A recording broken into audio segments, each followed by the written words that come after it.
been looking forward to tonight. This is going to be fun. Yeah. I'm excited. See what you got for me. Questions. Oh, All boy. kinds of questions. Oh, boy. Be kind. Mm-hmm.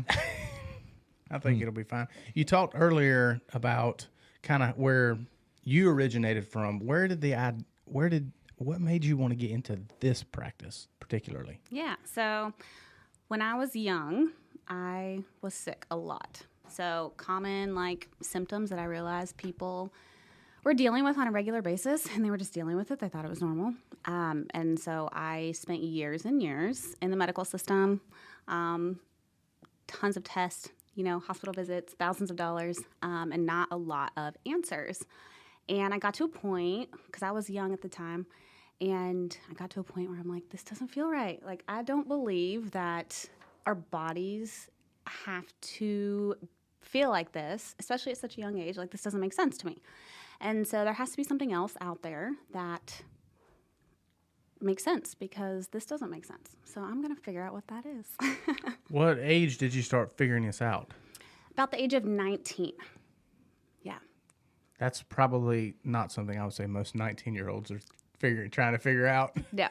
But when you spend years and years in pain, physical pain, and then that turns into emotional and mental pain, because after a while, physical pain really takes a toll on your mental health as well. Mm-hmm. You just get kind of desperate. So you're like, all right, I'm willing to try something. So that's what we did. What were some of the things you dealt with, as a kid? Yeah, so obviously I'm in gut health, so we're going to be real blunt about things here. Yeah. So daily headaches, every single day. I had a headache, woke up with headaches. They got worse during the day, so popped Tylenol for that. Stomach pain every single day as well. Digestive system was not working. I felt like crap. I would go to school, come home, and have to take a nap. And I got sick all the time. I couldn't do anything extra, like an extra event, without coming down with sore throat, head cold, that sort of thing. Now, looking back, you probably have some answers, but then what did you feel like? Did you have I must be this? Did you have opinions of what was wrong with you, or? Yeah, so it started when I was really young, about 9 years old. And so, there would be times where I would feel okay for a certain amount of time, but it kind of steadily increased. And so looking back now, I can see the progression of what that looks like and how that played out. But there was it just got worse and worse and worse and not better. And there would be times maybe you would have a little relief. Maybe symptoms would go away for a little bit because of this pill or that pill or this drug. But eventually that created more side effects. And it was just kind of like a snowball effect. Chasing symptoms. Yeah, chasing symptoms. And I'm like, symptoms are the body's way of telling you that something's off.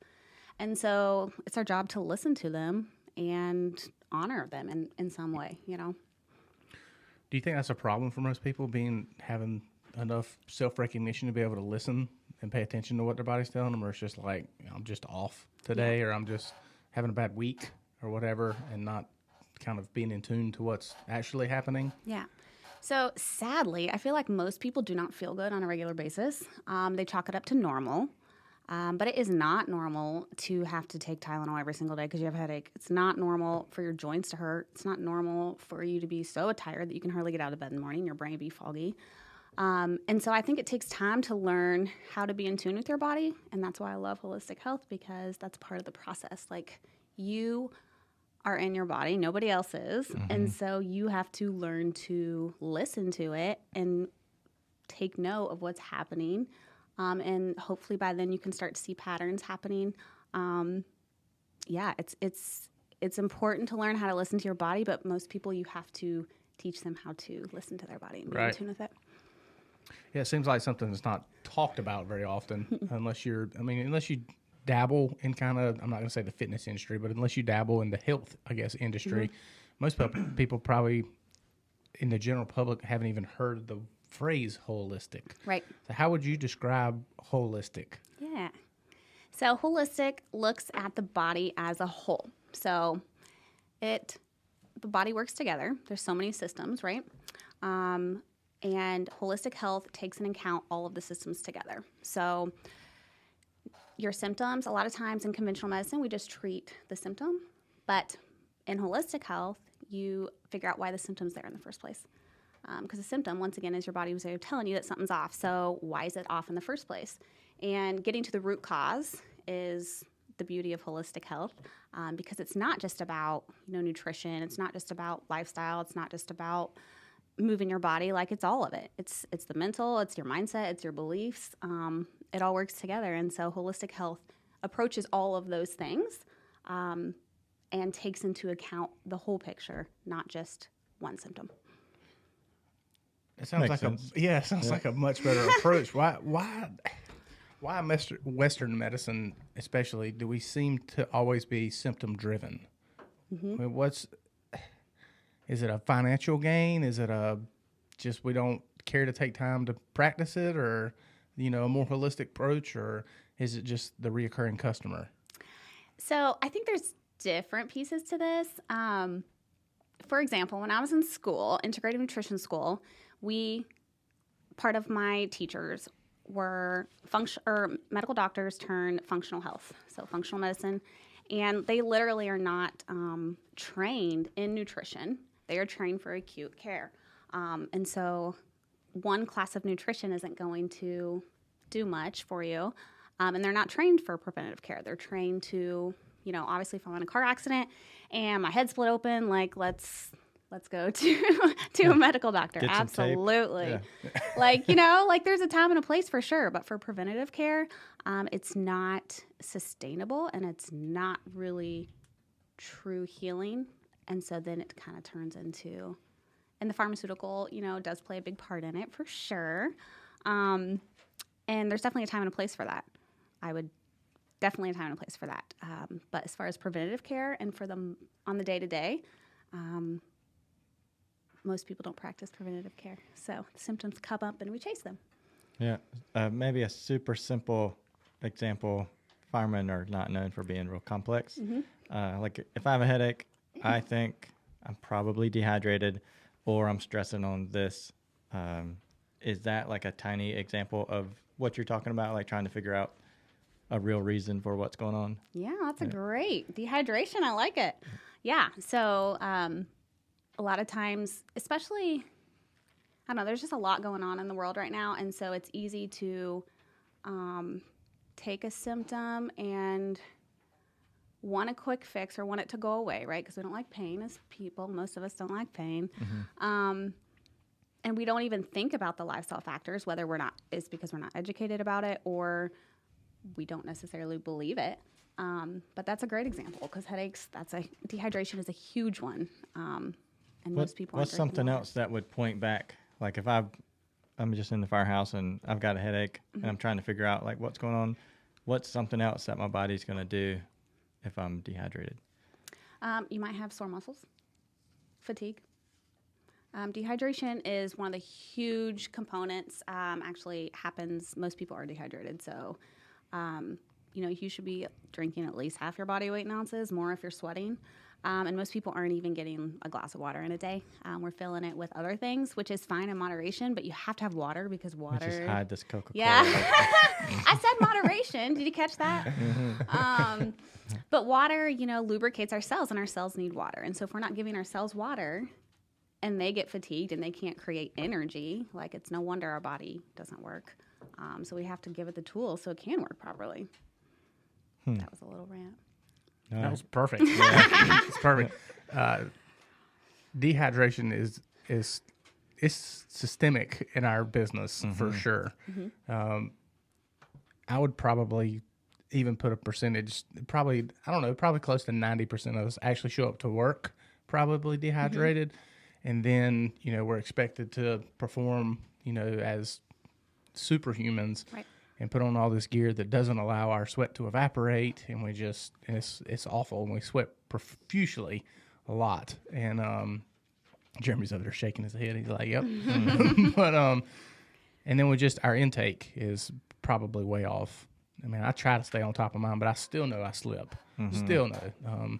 I was telling you about all week I've taught water rescue, and in these dry suits, it doesn't allow your sweat can't evaporate into the atmosphere. It's all held in this dry suit. And I've told these students all the time, you got to be drinking water. Like if you're taking a break to breathe or catch your breath, there should be a bottle of water and a swallow of water accompanied with every breath. You have to, or in 3 days, you're not going to feel like doing anything, and you're going to be beat up and beat down. So we try and stress it, but it's so hard. I mean, water doesn't taste good. Everything else does. Yeah. Everything else does. Would brain fog be like an effect of that? Yeah, absolutely.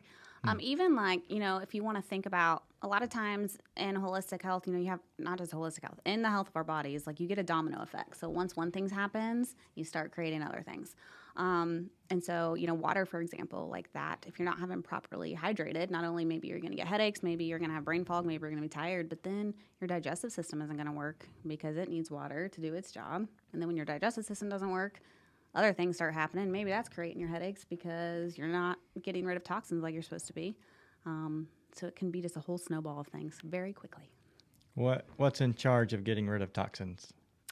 So the body detoxes usually in about 3 ways. So sweat, urine, poop. So those 3 need to be working properly.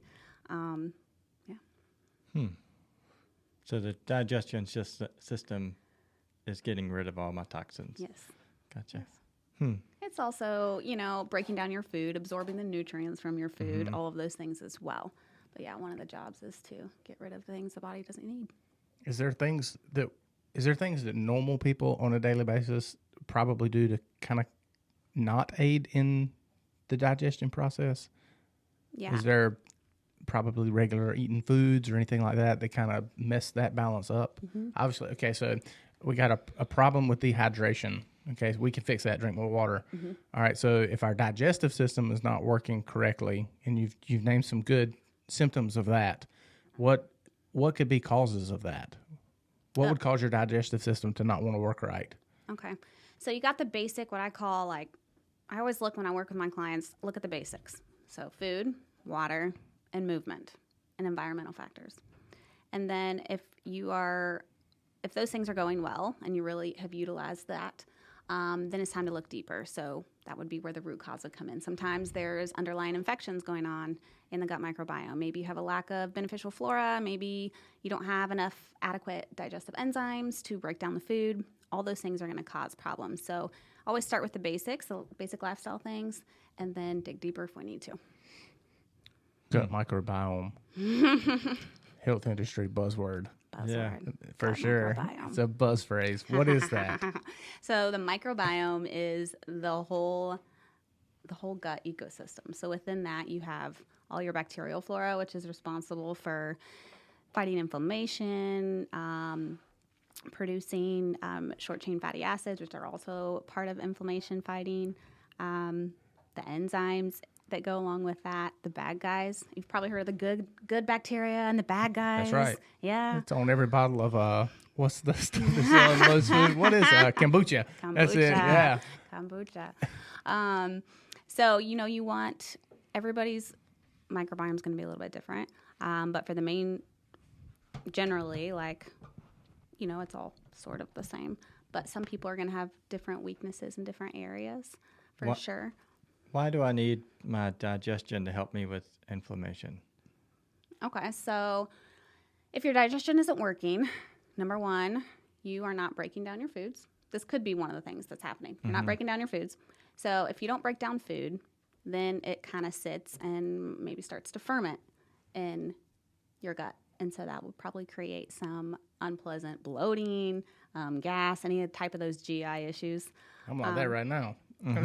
Some chicken tenders. I knew I was getting judged. So yeah, anytime you have undigested food, you're going to have inflammation, right? Because the body holds on to that. Certain bacterial flora are responsible for producing short-chain fatty acids, and those also help reduce inflammation in the body as well. So anytime you have inflammation, whether it's chronic or acute, you're setting the body up for disease. So slashing inflammation is one of the biggest keys to a healthy body, I would say. So like blood flow, stuff like that can happen. How is that when we're in a chronic state of inflammation? How does that affect does that have any effect on our immune system or our ability to to ward off or fight things that we're exposed to as firemen pretty often. You know, these carcinogens, cancer is a big thing in our industry. If we're constantly in this state of inflammation, I feel like our body's not working properly. Does that have any effect on our body's ability to help repel these things and, you know, fight them off, or does it make more like a healthy petri dish for these things to thrive in? It does. So, 70 to 80% of immune cells are in your gut lining. Get out of town. Yeah, it's kind of nuts. So that's why it's like pretty much, I don't know if y'all have heard the saying, all disease begins in the gut. It's a really old saying. And it kind of is true because there's so much that's happening in the gut. Hormones are made in the gut. B vitamins are produced in the gut.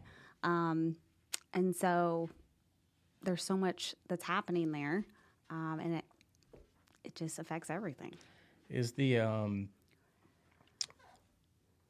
are the B vitamins and all that stuff created there because they're fat soluble? Is that what they need for that? Yeah, there's actually certain B vitamins are one of the only vitamins that the body can actually synthesize. There's certain bacterial flora that synthesize B vitamins. Most of the time, the body does not synthesize vitamins, so we need to be getting them in through our nutrition. But B vitamins is one of the only ones that it does, and vitamin K as well. Nice. Yeah. I know vitamin D, we're all pretty low in that. Yep. That's one of the things that we have to supplement. They said, I think, what is it? Even if you're outside 95% of the day, it's probably still not enough. It's really hard to get vitamin D through nutrition. So if you're not outside, or even, a lot of people will wear sunscreen, so that kind of inhibits the vitamin D. So supplementing with that's good. What a confusing thing. Like, you got to put on the sunscreen so you don't get sunburned, but then you're stopping the vitamin D. It's like, what do I do, Built to lose. Yeah. Thanks. Yeah, built to lose. Yeah, shame on our creator for making us so complicated. Yeah. I think it's a beautiful thing. Yeah, well, maybe we're not complicated. Maybe we've complicated it. I would say so. Yeah. Because I think, like, even now, something that I'm seeing over and over again, and I've been doing this for a while, is the basics are super important, and that's what help keeps us going. But what's happening is we're neglecting the basics for so long, and so then our body gets into a state of disease and not working properly. And then when that's happening, it leaves room for things to get out of hand. And so most of us aren't doing the basics. And I think that once we get things working optimally in the body, maintaining with basics is going to be the way to go, which is why it's about a lifestyle. And to highlight the basics, that was hydration, movement, and what was the other one? Nutrition. Nutrition, and even healthy relationships, Sure. mental health, emotional health, mindset, beliefs, those all play a huge part as well. Sure. Antibiotics. Mm-hmm. So I think everybody in the room knows you get on a cycle, Mm-hmm. and then after, maybe it's just me, but bathroom trips are awful after that. If I didn't take any supplements or do anything, what would be a normal time for that to heal itself? Or is it dependent on what I'm eating and that sort of thing? It depends on what you're eating, but the thing with antibiotics is, like, they take the stuff that they're trying to get rid of, but they also take the good guys as well. Mm-hmm. And so a lot of times that creates a low bacterial flora in the gut. And I'll see this. I do some functional testing, and I'll see this. People that have been taking antibiotics, their bacterial flora numbers are extremely low. But then what's happening is they're not repopulating them back up. And so when they're already low, you're giving way for things, foreign invaders, if you will, to hang out there because they're not strong enough to get rid of them. And so, antibiotics, there is a time and a place for that. And if you need to, obviously you've got to, but repopulating during and after antibiotic use is going to be super, super helpful to get things back into balance, because it can take months for your gut bacteria to repopulate if you're just trying to let it do it on its own. If you take probiotics Mm-hmm. while you're taking antibiotics, are you canceling one out? Like, obviously, you're helping to repopulate that, but is it canceling the antibiotics' purpose? No. Okay. Antibiotics are strong. I recommend, like, anybody that's taking antibiotics to also be taking a probiotic during treatment and also after. There's specific strains of probiotics that I like to use that for people that are taking antibiotics. There's a couple big ones that are really responsible for butyrate production and immune production as well. And so we want to make sure those are repopulated back up. So I would do it during, after, for a while. I've heard, and I think I might have even read it in a few articles, but I've heard that once you've damaged the good bacteria in your stomach or your good gut bacteria, that it's extremely hard to rebound it. Like once the good guys are gone, they're kind of gone, and it's if they can be rebuilt, it takes a lengthy amount of time. Is that a belief that you share as well, or is it can I pop a instant pack and pour it in my water bottle that says probiotic on or it, yogurt, and put them back in, or drink 6 gallons of kombucha and I'm square, or So it can take a while for sure, but that's the amazing thing about our bodies is they have the ability to heal when we give them the proper support, which is just incredible. And so they're not completely gone forever. You can repopulate them. You have to be intentional about it, not only with like probiotics and things like that, but limiting sugar intake during that time, making sure you're getting outside, getting your movement in. Once again, going back to the basics of health is going to be an important piece of rebuilding the gut microbiome. But it's absolutely possible. I've seen some of my clients in my practice have absolutely no certain major bacterial producers in their gut. They're completely gone. And we can really build those numbers back up using nutrition and specific probiotics. how do you test for that? I run a functional DNA-based stool test.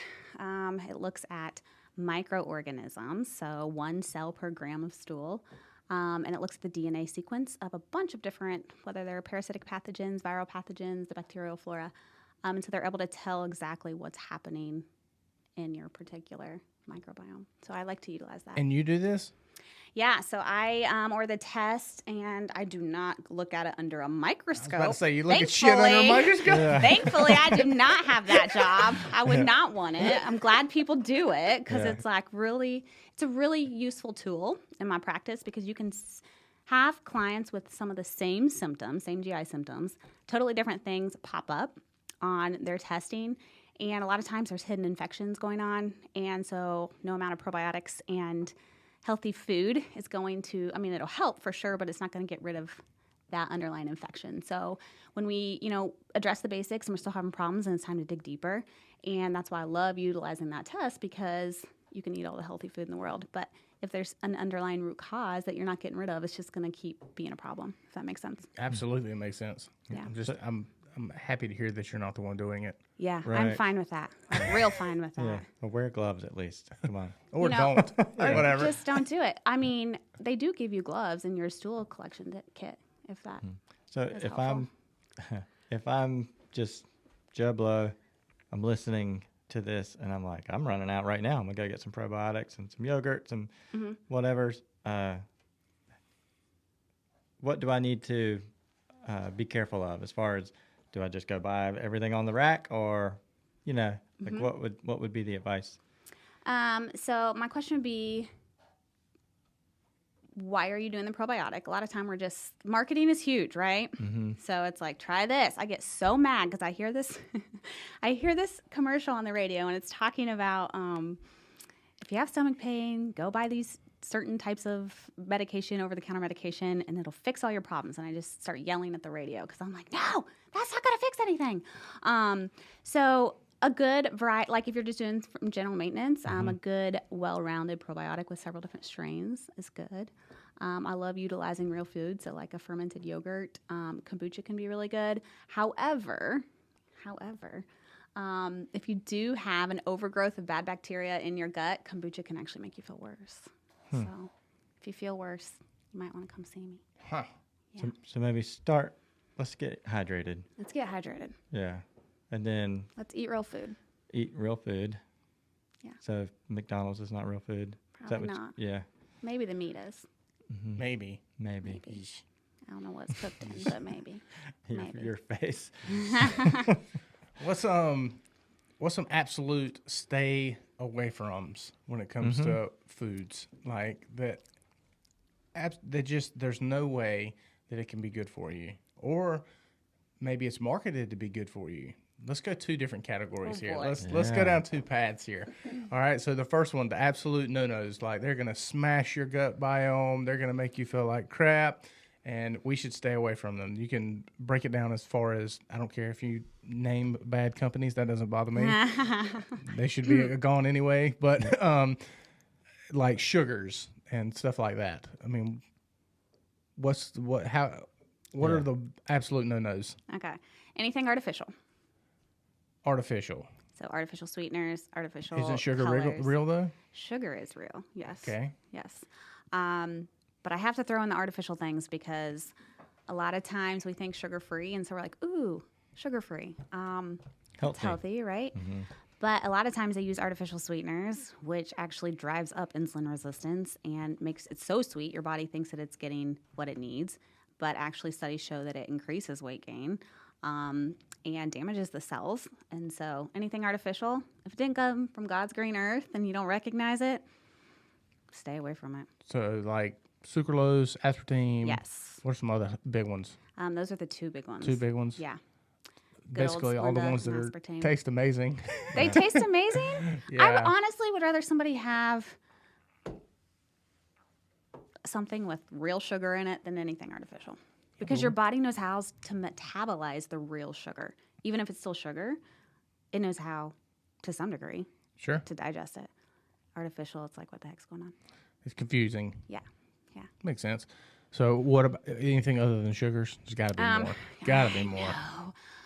So sugars are the big ones because they cause a lot of inflammation. I really strive.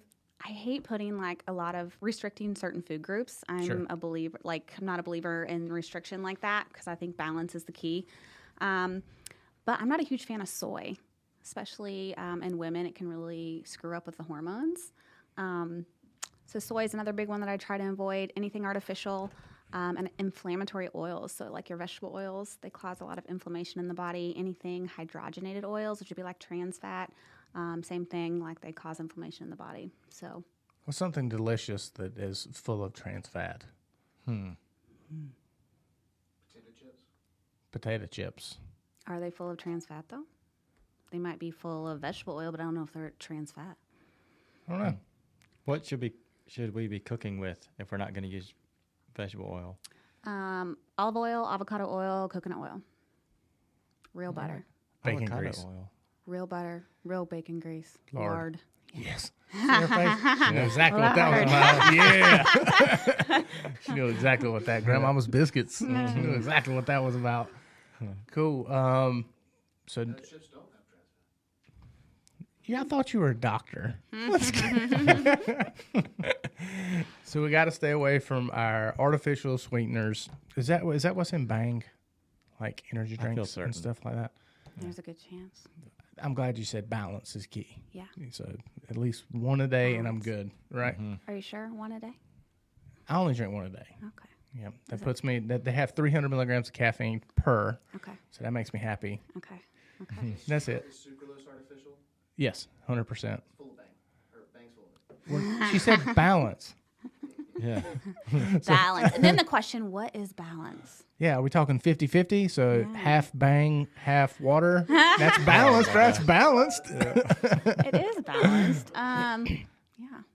When you talk to people about a balanced diet, what is your approach to that? Do you take it on a day-to-day or a meal-to-meal approach, or do you spread it out,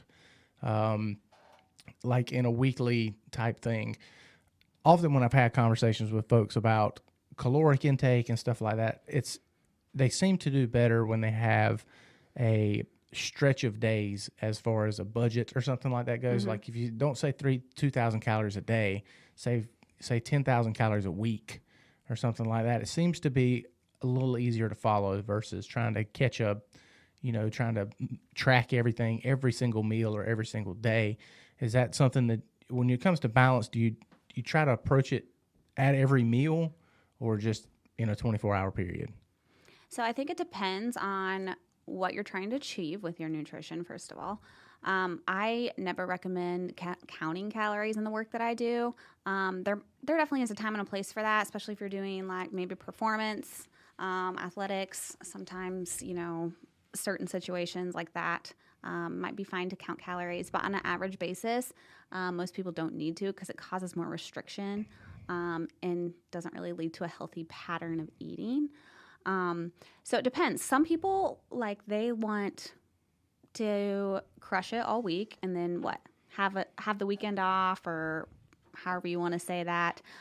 For some Cheat people, day. cheat day. I hate that, actually, because then it makes it sound like it's bad, Sure. right? When you say cheat day, it's almost like you're setting yourself up to be good all week, and then you get to be bad. And why does eating a delicious salmon burger that I just ate a little while ago, like, that's not a bad thing, and I'm not going to look at it as a bad thing to eat that way. So it honestly depends, because I feel like some people do really well, like they want their cheat day, if you will. I personally think every time we put something in our mouth, we have the opportunity to nourish our body. If we're honest with ourselves, a lot of us are not necessarily eating as well as we think we are. So I like to I like to just kind of take some time every so often and just kind of jot down what I'm eating, just to kind of bring some awareness, because we kind of get stuck in our patterns and we think, oh, I'm doing this, or I'm not eating as much as that. And then we write it down and we're like, oh my, I'm eating more than I thought I was. But, real foods have the ability to nourish our body on a cellular level that nothing else can. And so balance, absolutely, whether that's 80-20, whether that's your Saturday, whether that's one day a week, however you want to do that. Maybe it's for you some dark chocolate every day, or maybe it's a glass of red wine, or whatever that is. I think, the beauty of holistic health and being in tune with your body and being confident in your body is making choices that honor you. And sometimes making choices or going out and eating a certain thing that maybe you wouldn't necessarily do on a regular basis is more nourishing to your body at that time, because you're doing it with family, you're doing it with friends, and that has such a huge impact on your health as well. It's not just about the food. And so I think to weigh that is really important, because, I have clients that eat in the perfect diet, if you will, and their gut's still a mess, and it's because they're tense and they're stressed all the time. And they're not happy with their eating, and they're beating themselves up, and they're feeling guilty all the time. And that plays a huge impact on your body as well. So you have to have a balanced way of eating. And if you can't, or you don't, you will either lead to restriction, and that never works out well. Yeah. The yo-yo dieting. I mean, Yes. it's a very real thing. It is. I mean, I'm very guilty of it. I'll get on and I'll eat as clean can possibly be. And then it's just like I'll fall off, and then it's just back to clean. Then I'll fall off, and then it's back to clean. And you're right. Those first few meals, or the first meal you have after you come off, mine is at the firehouse for sure, 100%. When I'm at home and I'm on my 4-day break, or I go through a stint of time where I'm off work, God, I can clean up big time. As soon as I get back to the firehouse and they start cooking them pastas and they start cooking all these things, and and when you eat it, you just feel so guilty. It's like, damn, all this work I've done all week and I just shit all over it. It's devastating, but that balance is hard to find. It is hard. Hard to find, especially I'm not making excuses by any means, but it's tough in our profession. I hate to be cliche and say, well, we just eat what we can because we don't know when we're going to eat again. I would say probably in most of our careers, that's not necessarily true as much anymore. You can kind of control it. And if you go out on a call, we know what call we're going to for the most part. And unless it takes a turn for the worst, I mean, you're talking 30 minutes, an hour, something like that. So you don't necessarily have to, just eat garbage for fear that you're not going to be able to eat it all. EMS is that way. Yeah. Okay. Yeah, EMS is a little worse, but it's still unpredictable, and It is. it adds a little bit of stress to the deal. Sure. Yeah. How about, you asked the question about the naughty foods. What are some of the good ones, like guilt-free eating? Yeah. So I always think if your great grandmother wouldn't recognize it, maybe it's not the best. So obviously, you mentioned pasta just a minute ago. I'm a fan of pasta, especially love if it's pasta. like a a good brown rice pasta or like a sprouted grain pasta, sprouted wheat, if you're doing gluten.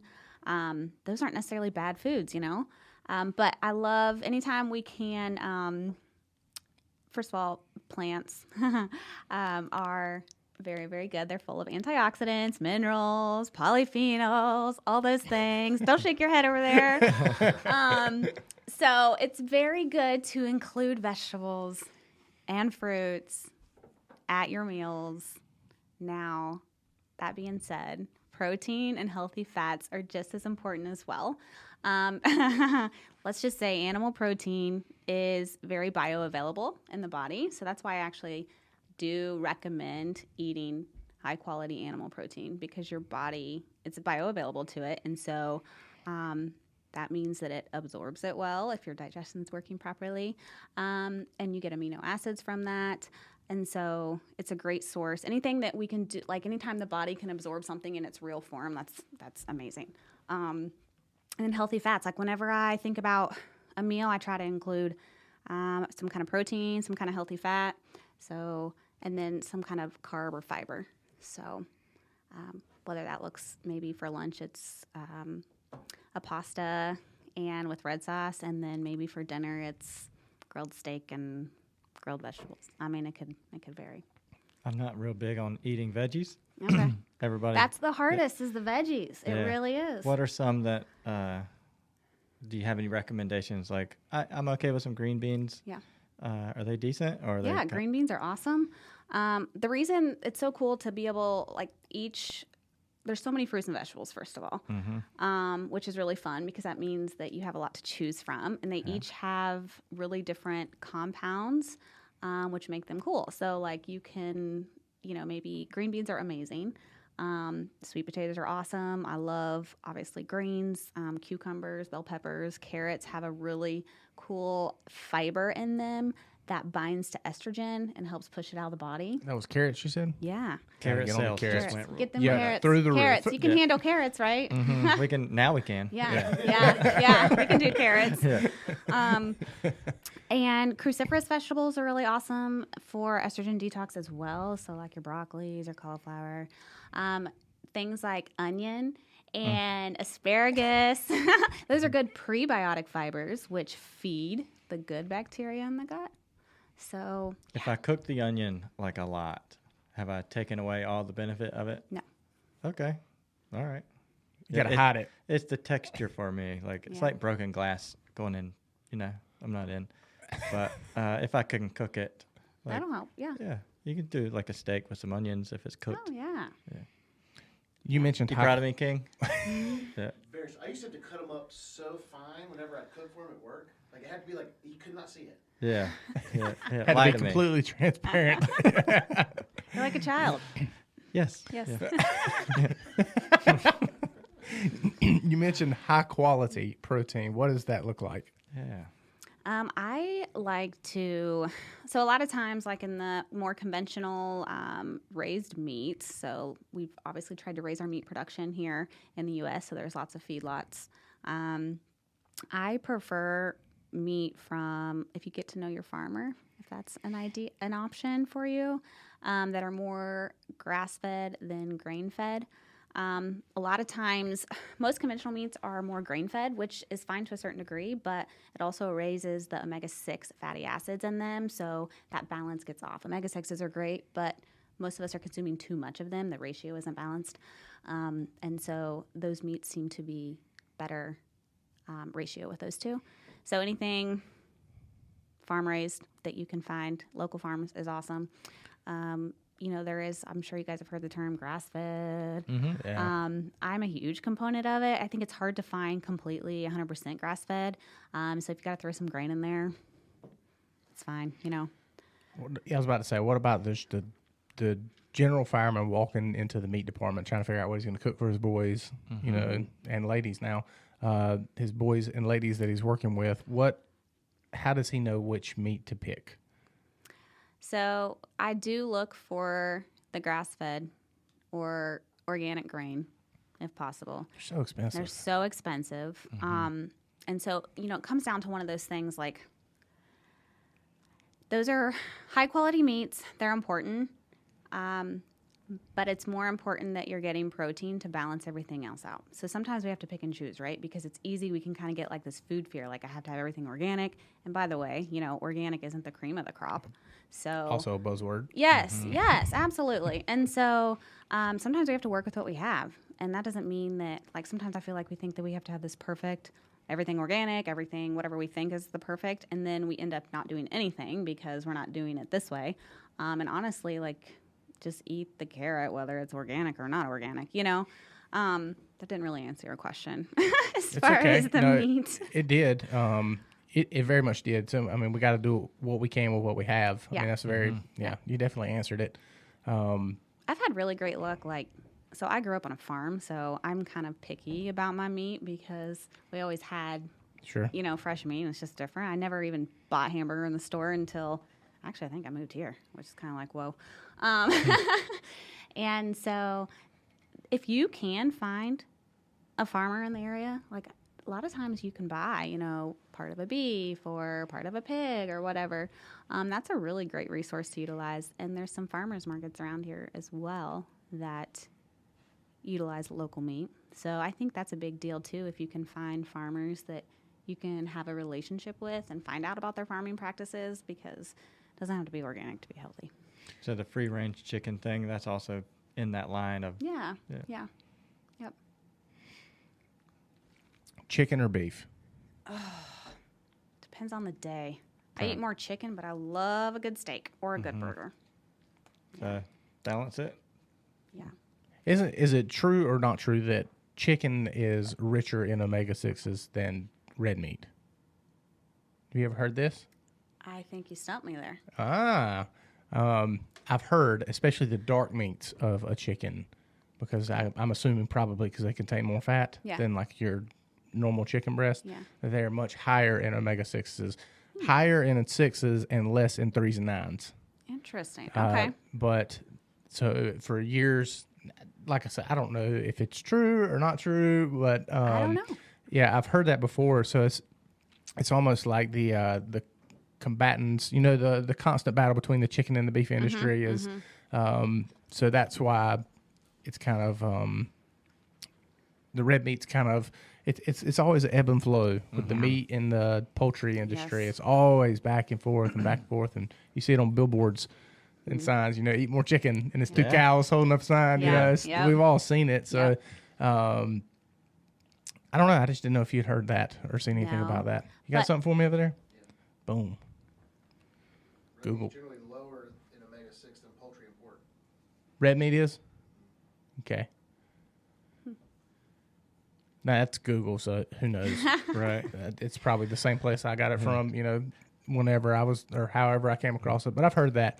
I seem to function better off of probably on the imbalanced side of red meat. I do really good with red meat. Yeah. Same.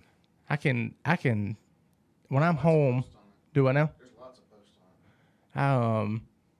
I can eat a meal. I can eat, a big elk steak or something like that at like 11 o'clock in the day, and I'm good the rest of the day.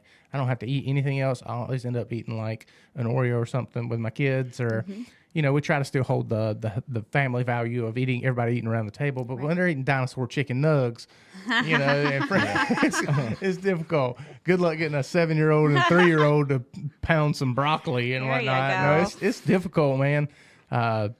I'd say that's probably a big problem for a lot of firemen too.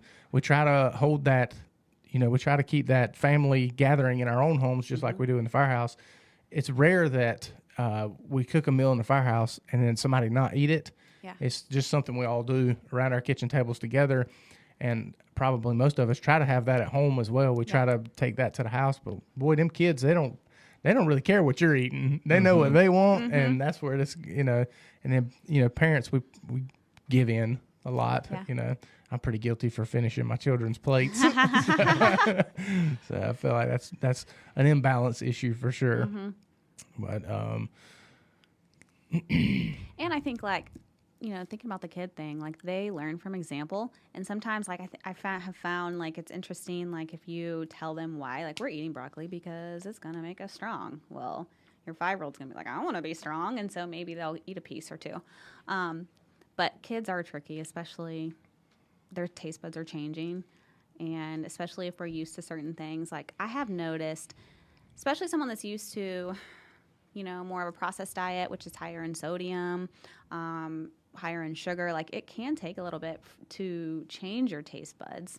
But normally when you start making healthy changes, you no longer can handle the depth of the sweetness maybe that you used to. Right. So there is something to, as far as the taste buds and them acclimating to what you're feeding them.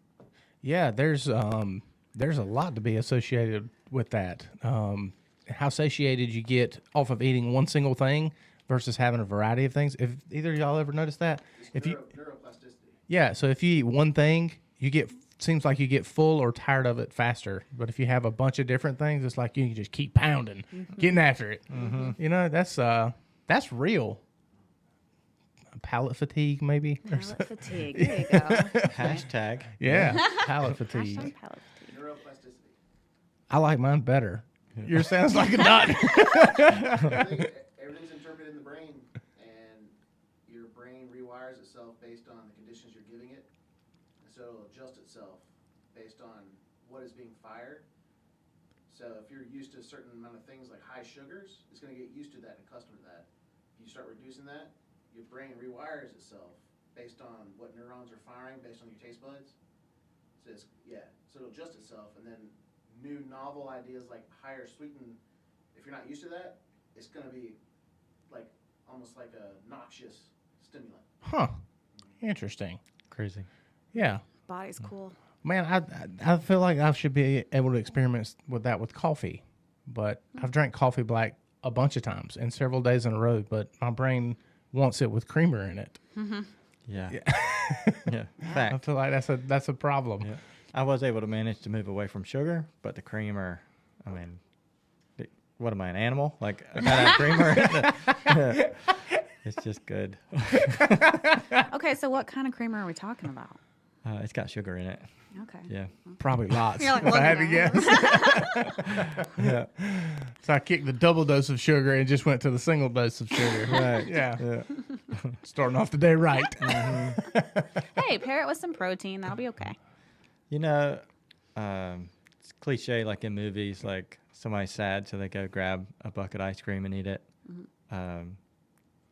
Is there a real version of that? Like, is there a real, like, you're feeling depressed or you're feeling any certain way, and hey, go find you some avocado or go find something like that, or does that not exist? So as someone who obviously has been at this a while, I feel like your body can start to crave different things during those times. But it does take some time to, like you said, rewire what's happening. And a lot of times we don't give ourselves enough time to do that.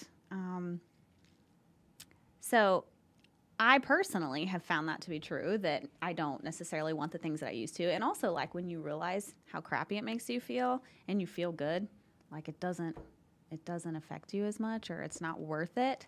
But you may find other things, that are worth it to you. Yeah, I'm now in on the carrots just because of your reason. So the whole knowledge is power thing, that worked. Yeah. These guys got me to start eating avocados. Yeah, and that's good. It's I good love for your those. brain. Yeah. Yeah, good. I think there's something with that as well. The ice cream eating when you're depressed. Mm-hmm. You could probably say this, but I've heard that the gut is the second brain. There's two brains in the body, one being the gut, one being your actual brain that's in your skull. And your body's feeling depressed, so your gut's like, what can make me happy right now? A half a gallon of Breyers vanilla would make me really happy right now. So then that's what you go get, and boop, now we're going. Give yourself a little sugar high. That's right. Yeah. That's right. I wonder if that's a real thing, or if it's just Yeah, the I mean, brain it's spiking the blood sugar. So that might release, that feel-good feeling that we get from that. Have you guys heard of the study where they did study the brain? And eating sugar lit up the brain more than cocaine. Wait, what? Yes. Yeah. I don't believe it. It sounds like we need to do a study. You think? See what you find out. Yeah. Where do we go to put the little stickers on their head? Yeah. On my head. Stick around. Let's do it. Let's do it. You might be surprised what else makes your brain happy. Might be terrified. Yeah, probably. Might be terrified. You said avocado is a good brain food. Yeah. Is there others that are good for your brain? Yeah, so I like fats like coconut and avocado. Berries are also really good for brain health. And seeds, so like pumpkin seeds, sesame seeds are good. Is there? Why are they good for you though? Is there something that happens in your gut when they're digested? Does it produce a chemical or something that makes it? Or I mean, there's got to be a reason it's healthy for your brain. So, the brain needs certain things to function, right? So healthy fat is going to be lubrication to the cells. And when you have healthy cell function, you have healthy brain function along with immune function, digestive function, all the things. So honestly, you could almost say that cellular health is one of the keys. So there's a process called ATP in the cells. And anytime you're eating real foods, it is making that process happen. And so your cells need that particular process to happen to do their job. Does that make sense? It does. Mm-hmm. It does. I've heard of an ATP before. What does that stand for? Adenosine triphosphate. Bam. Yeah. See, this is my backup guy right here. Yeah. I got a biology degree. You can give me all the scientific terms. Yeah, I've heard of ATP a lot. That's the energy currency of the cell. There you go. Yeah. ATP, and then isn't there another one? GTP. GTP. Okay. It's guanine triphosphate. It's another energy currency, but ATP is the major one. Gotcha. Yep. And then water. So GTP is more for signaling cascades in the cell. ATP is more the energy currency for other stuff. Getting too scientific now. Ooh, me too. I can get in. I love combining, in holistic health, maybe there wasn't as much scientific. I feel like I didn't always dive into, the scientific part of it. Right. Which is a blessing and a curse. I think it's nice to have that as well because you have understanding of how things work. And so, because some people, it helps to, know the specifics of it instead of avocado's good for you, eat it, Yeah. Right. Some people are like, okay, well, and then other people are like, but why? Right. But why? Right. So That makes sense. it's good. I'm always a why person. Why? Why? Yeah. yeah. Yeah. And sometimes, it's like the basics thing too. We kind of fight the basic things that we know we need to be doing. And so if we can I don't know. Sometimes it helps to know this stuff. And then other times I'm like, is it helping? I don't know. Right. It's confusing. It can be, I'm sure. Yeah. For sure. What is, I know you said this is not your area of expertise, but maybe you can give a kind of a brief overview. What does our hydration and gut health have to do with our mental health? We talked a little bit about brain fog earlier, and how if you eat shitty food and your brain's not going to work right, so you get this brain fog. But what about more of a compounding issue versus an acute, I ate something bad, so now I feel like crap and I'm stressed because I ate this bad, or the guilty feeling. What about a compounded effect? Like something you're continually eating bad. What does that look like on your overall mental health? Mental health. Okay. So let's run a scenario. I see a certain gut infection in 80% of my clients. Very common. You pick it up pretty much anywhere. Very transmittable. Most people have it. Most of the time it's fine. But say your body was under a prolonged period of stress, or maybe it had antibiotic use, or maybe you were doing some PPIs, protein pump inhibitors, which suppresses stomach acid. Maybe you were going through a stressful time and you were not fueling your body well. So maybe you just had a season of unrest, right, where you were not taking care of yourself. And that happens. It's life, right? We come up, things happen in life. And so more than likely you're going to face that season like that. So what happens is, digestion begins in the mouth. So chewing releases 2 digestive enzymes. 1 breaks down fats, 1 breaks down carbs. And most of us inhale our food, right? Okay, so we're sitting down at a meal.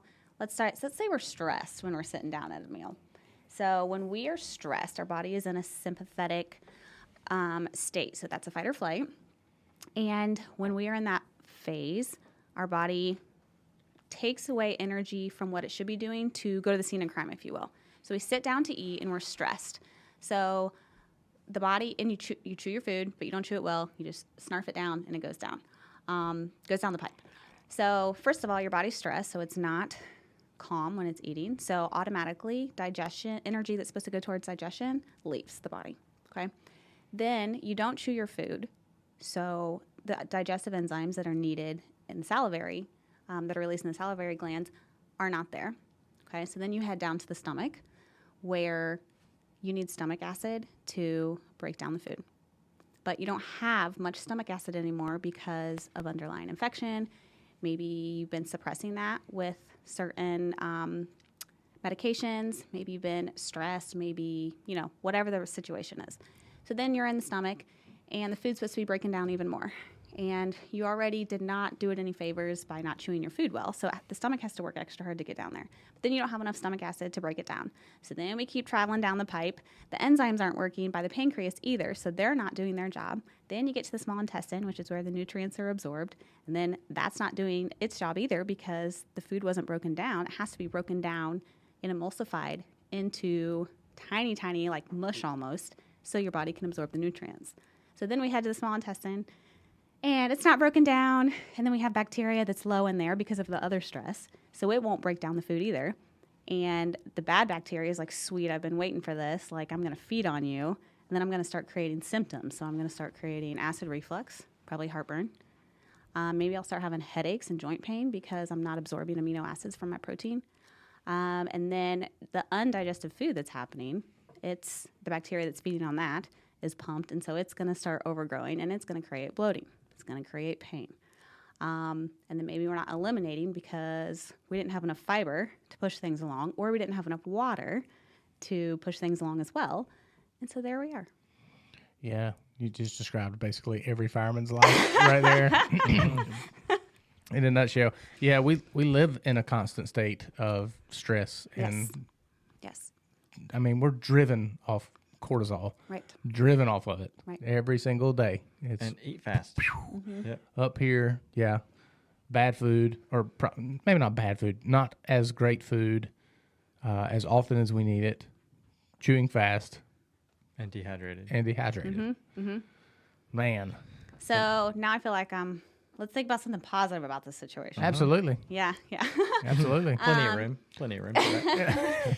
So, you have a stressful job. That's a reality, right? So what are we going to do to assist the body during this time? That's a question. Yeah. Y'all are on the spot now. Yeah, drink more water. Is that a realistic? I was about to say, do you want me to answer this of what we should be doing or what most of us probably do? Like, what's realistic? Is it realistic to chug a glass of water in between while you're at the firehouse? While, I like to ask. The thing about health is like you have to make it sustainable for the lifestyle. Like, it's not a one size fits all, and it's not a black and white situation because lives are different, jobs are different, and so how can we fit some of these key things into your specific lifestyle? Yeah, water is available. It is. If you're not drinking it, it's because it's not a priority. Yeah, So- I carry water with me. I always have water around me. There's normally a water jug accompanies me everywhere I go. So yeah, that's readily available. That's a sorry excuse as far as hydration. That's just a personal thing. We all probably lack in it, but that's just because we're lazy about it. If guys don't want to drink it, those little additives, the little squirt things, they probably have artificial sugars, but that balance thing. So if it gets you to drink more water, take the ding on the artificial sweetener, get some more water on board. Would that be sound advice? Yeah, you can find the drops without the artificial sweeteners as well. Liquid IV, by the way. Shameless Yeah, plug for that Liquid stuff is IV. good. Yeah. Do you like that stuff? Yes. Yeah. The Are you about to tell me tangerine it's bad is for me? good. No, the tangerine Thank is my God. favorite. Yeah. I won't take away all your joy. It's fine. Oh, God. And you can leave. Oh, God. Yeah, I'm a heavy fan of Liquid IV for sure.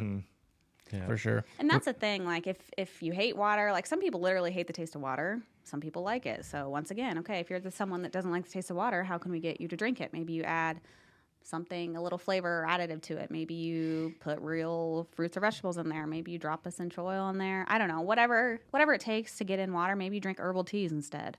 Any way that we can do to get that hydration up. What about Get to the work with it. green teas? I know there's quite a few folks that like the green teas, like the Lipton green teas that are Yeah. in the water. Is that, Yeah. or not in the water, excuse me, that they're in the bottle. Yeah. So just like, is that a good substitute or not so much? Yeah, it does have a little caffeine. I don't like to count anything that has caffeine towards the water intake. Why? Some people do because it can be a diuretic. Okay. So some people do count that. It's just personal choice. Anything that's caffeinated, I don't count towards my daily water intake Why are diuretics bad for us? because they're gonna dehydrate you, push all the water So it's the out of the opposite. body. Yeah. I gotcha. That's why coffee, like, is dehydrating after a while. I know. I said after a while. Drink a glass of water with it. You'll be fine. Yeah. And like you said, sometimes it's just like, hey, I know that drinking a glass of water is going to be good for me, so I'm going to do it. Like, I feel like there's a line between, like, being restrictive and trying to do this crazy nutrition, diet plan, and it backfiring. And then there's also, like, okay, I'm going to take responsibility and take a glass of water. Like, I feel like there's a balance between the two, like a little tough love, It's both. Sure. I've felt the best when I'm purposely hydrated, like preparing for a mountain bike race or some Live sort of- burn or something like live that. burn, I know we yeah. got a training burn coming up or something like that. Then, I mean, I'm stacking hydration Yep. because I know I'm fixing to spend the next, 4, 6, 8 hours, in a massive constant state of overheating. And our bodies just, they run out of water. I mean, so yeah, you're right though. You're right. When I purposely hydrate, I seem to feel way better. And most people do. It's like, I've had people, like, headaches just go away because they're drinking water. They're sleeping better at night. And then you're kind of like, when you start experiencing that, it's like, dang, I guess I'll drink some water. Sleeping better at night. That's another one. Yep. Yeah, we don't do that either. You don't sleep. No, Yeah. we don't do that either. I don't know. Yeah. We're time bombs, girl. I know. But like I said, it's your life, it's reality. So I've What never can you tied do all the time? hydration to sleep, but I guess it makes sense. Yeah, especially the way she describes it, how everything kind of works all together. Yeah, it makes sense that would play a part in sleep as well. Except when your bladder wakes you up at 5 a.m. every day. Dude, I'm worth Yeah. 5 a.m. Half the day's gone by 5 a.m. You're already awake. Been awake. Been awake. yeah, it's like if you can hydrate throughout the day, sometimes it's like, oh shoot, I haven't drank any water today, so we'll try to hydrate all at night, and then we have that problem. I've heard that doesn't work anyway. Like the hydration phase, you can't just like dump a bunch of water into your system. Like if you start the morning off and say, okay, before 8 o'clock, I'm going to drink a gallon of water, and you drink a gallon of water, it's not the same thing as spreading your water through the day. No. Maybe that same gallon, if that's what's Yeah. needed for you, if you spread that that gallon throughout the day, it's different than if you just do it up Yeah. front. Yep.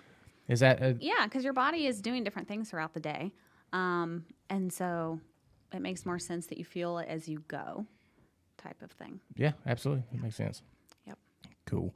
We've heard a bunch of stuff that we do wrong, brother. Mm-hmm. If you could give us some tips about how to, just on a daily thing, is there I'm not gonna say a diet plan or a nutrition plan per se.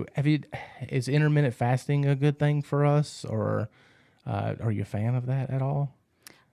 There's certain people that respond really well to intermittent fasting.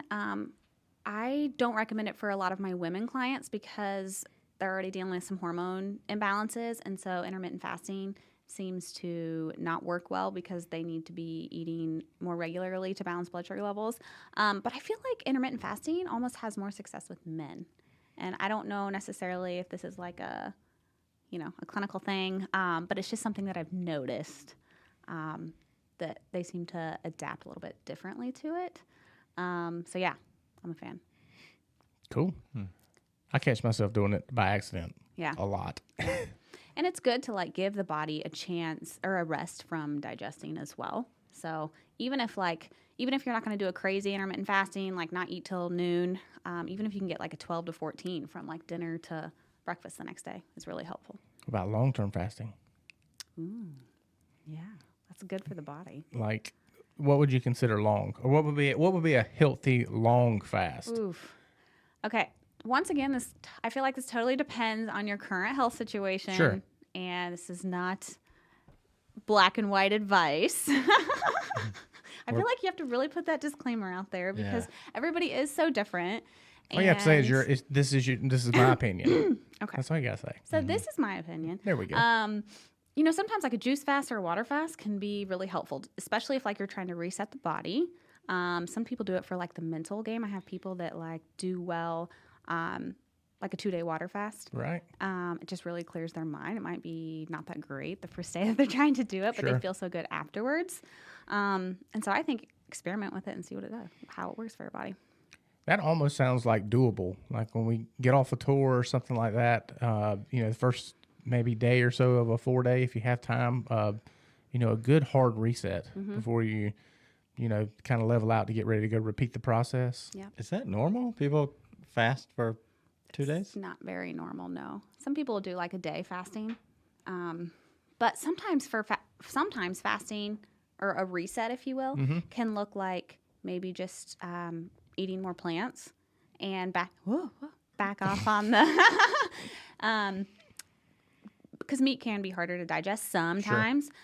So maybe it's just for you, like, I'm not going to have sugar for 3 days. That's going to be my reset. Because a lot of times, most of us are eating things on a regular basis that aren't super nourishing. So sometimes a reset looks like just really filling our body with nutrients and backing off on some of the things that we normally consume. Yeah, kind of like an elimination diet, if you will. Trying to figure out, okay, that makes sense.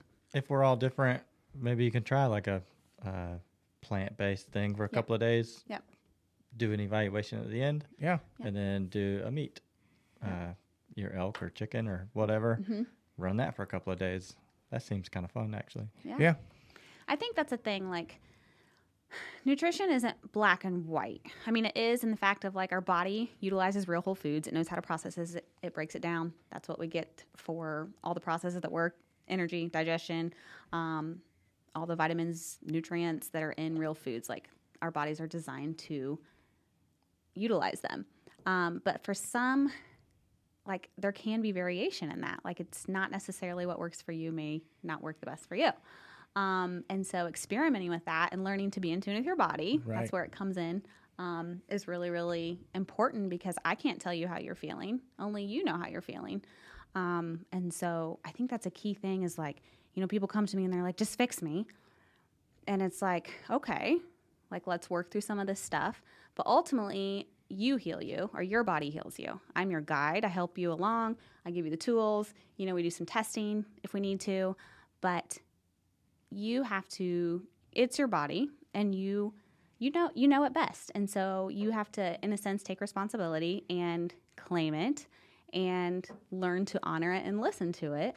And so that's kind of the fun of holistic health, I think, is because empowering people to take control of their bodies and be confident in that. Like, it's your body. It's the only place that you're living in. Meat chassis. Meat chassis? Yeah.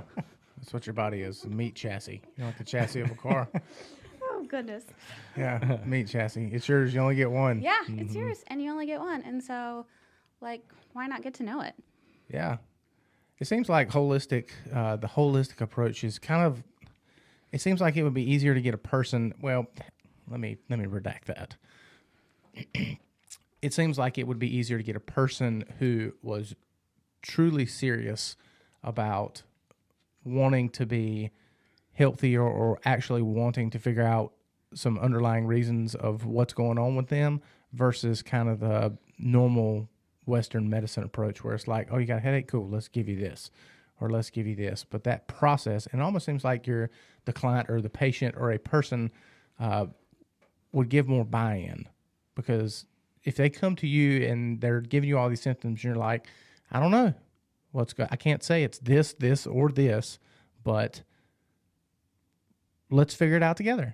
It's almost like a buy-in thing, like a trip. You're not just sliding them a pill pack and say, hey, Right. take that and come back in 2 weeks. Yep. So you're dependent upon this kind of, well, this pill's supposed to make me feel this way, but I don't feel this way. So, what's going on? I like the idea of the buy-in from the patient. It seems like that's how you get long-lasting effect. Yeah. Yeah. So we should get rid of all Western medicine. Sorry, Jeremy. And Not the all. whole No. list spread. No, I share your idea in thinking that there's a time and a place for all of it, but that's good. Let's get back to the cliff notes of how we can be better as firemen. Okay. So tell me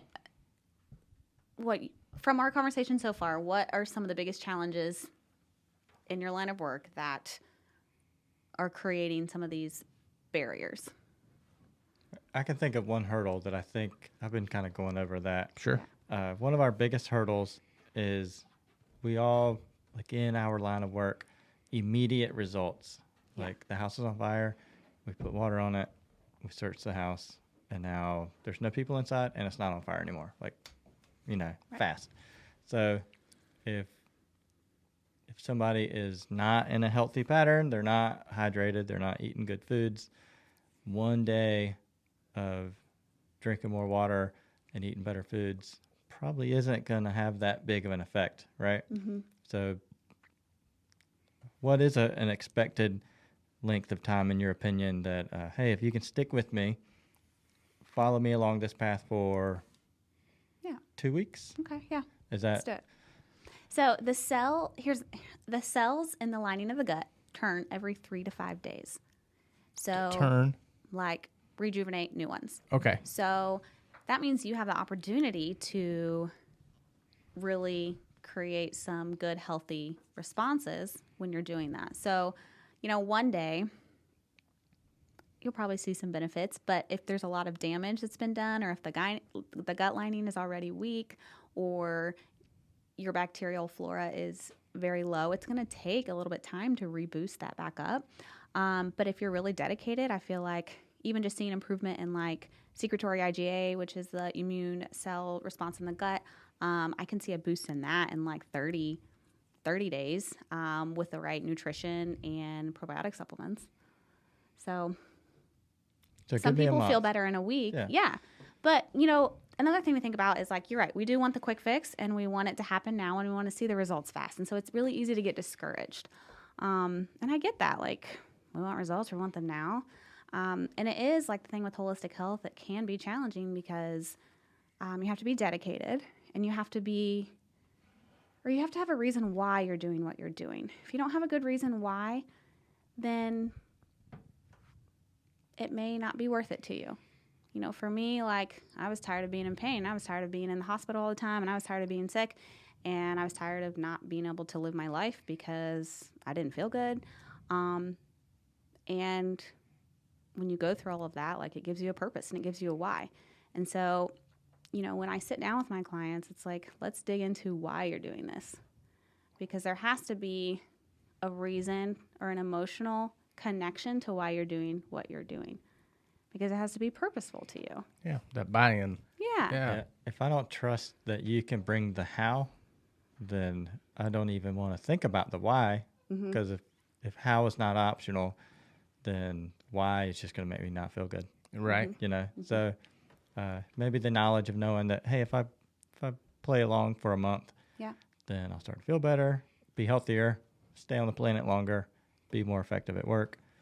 I mean, I definitely think, like, I've even in my, like, even a week, if you want to talk about a week, like, you cut out sugar for a week or greatly reduce sugar for a week, drink some water, that can be a significant impact, especially depending on where you're starting at, but that can definitely be a significant impact. And then, like I said, it only takes a few days for the cells in the gut lining to regenerate. So I feel like that's pretty good odds, Yeah. Ray Martin told me one time, small changes. Right. I used to eat awful breakfast, like sugar. And he was like, just change your breakfast to oatmeal. Don't change anything about anything, just this one small change. And he was right. That one little change yielded some nice results, and it was not overwhelming to me at all. Right. So maybe let's get hydrated. Yep. Then we can take the next step.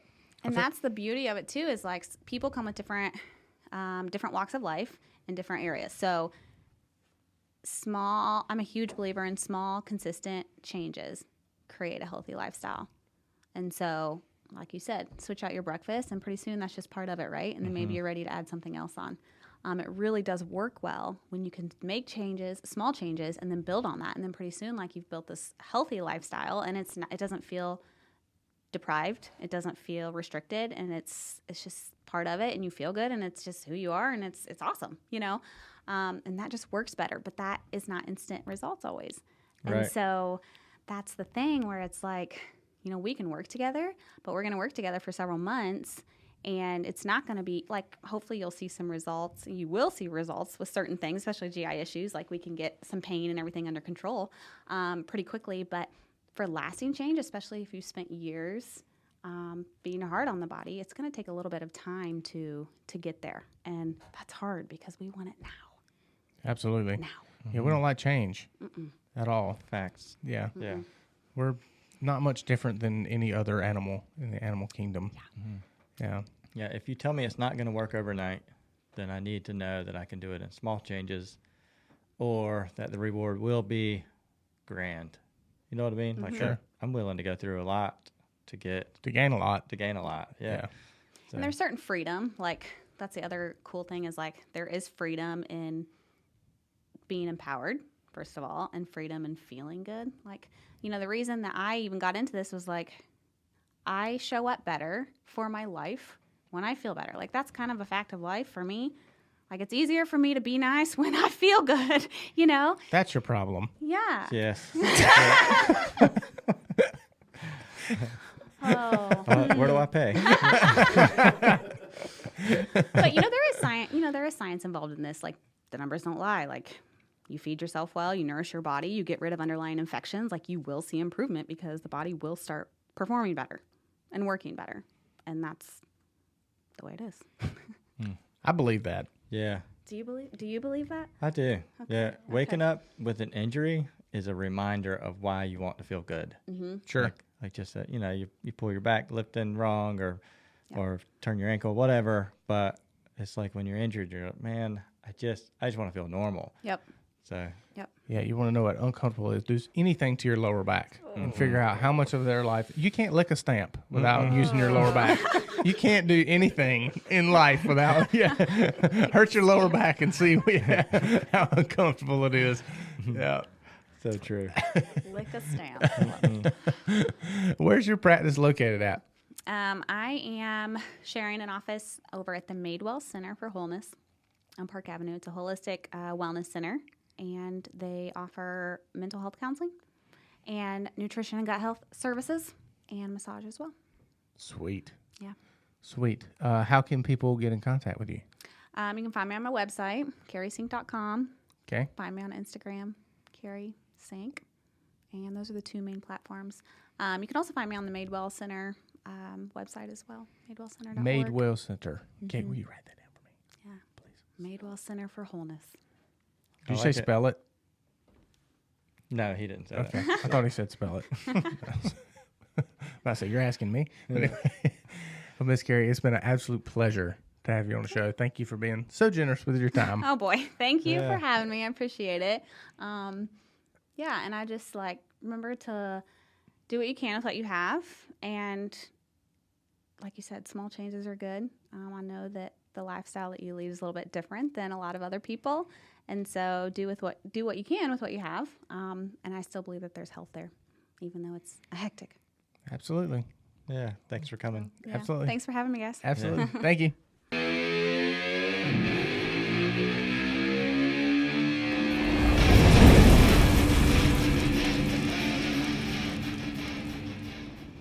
What's up, gang? It's Matt from Primary Complete. We've been getting a lot of questions from folks wanting to know how they can support the show. Honestly, it's crazy to us that people are even interested in this. But to answer the question, there are several ways.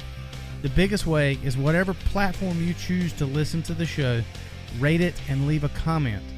The more 5-star ratings we get and comments we get, the more our show is exposed on these platforms. Another is just talking to your friends. If you're sitting at the Firehouse kitchen table and somebody shares a situation or something they're going through, and you can remember a guest that we had or a past episode they may benefit from hearing, just suggest it to them. Lastly, if you feel so inclined, there's a donation link on the Primary Complete podcast website. We can't possibly say thank you enough for all the love and support that you have sent our way. It's humbling to say the least, and we are continually grateful.